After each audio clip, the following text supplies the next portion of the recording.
Mambo na karibu katika kipindi cha Ifahamu China. Mimi ni Zakia Peng.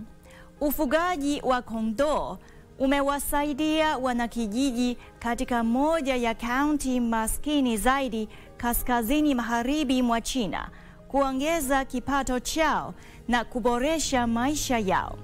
Katika kijiji cha Laozhuang, kaunti ya Dongxiang, mkoani Gansu, kaskazini magharibi mwa China, serikali ya huko imechukua hatua kuwasaidia wanakijiji kuondokana na umaskini kupitia mifugo.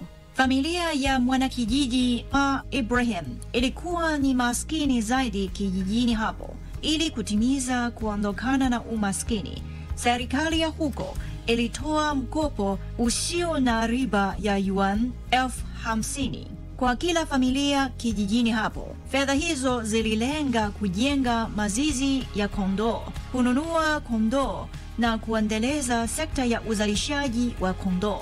Hata hivyo, Ma Ibrahim hakununua kondoo hata moja. Kwa kutumia pesa hizo, Ma Ibrahim alinunua nguo kwa ajili ya watoto wake na viatu kwa ajili ya mke wake. Hakuwekeza katika kondoo hata moja, kwa kuwa alikuwa na hofu kuwa wanyama hao wanaweza kupata magonjwa na kumzuia kulipa mkopo huo wa yuan 50,000. Ili kuwasaidia wanakijiji kuondokana na hofu hiyo, serikali ya huko ilianzisha hatua kadhaa za ruzuku ili kuwaondolea shinikizo la kifedha. Kwa familia kama ya Ma, 60% ya ruzuku pia ilitolewa wakati wa kununua kondoo.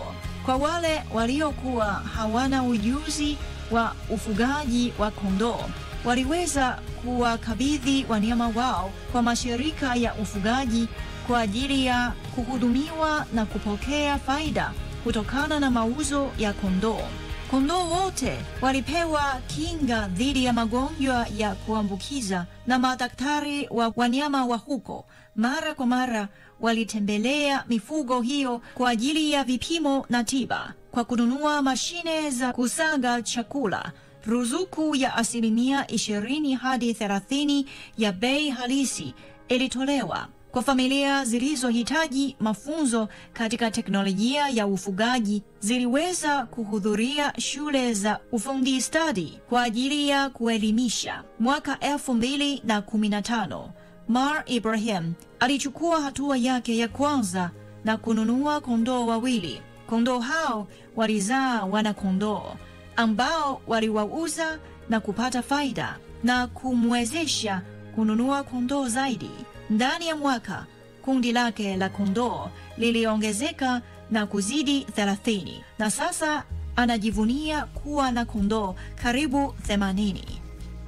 Haya, kwa leo kipindi hiki kinaishia hapa. Katika kipindi kijacho nitaendelea kukuletea mambo mengine yanayovutia kuhusu utamaduni na jamii ya China. Asante kwa kuwa nami. Mimi ni Zakia Peng. Kwa heri.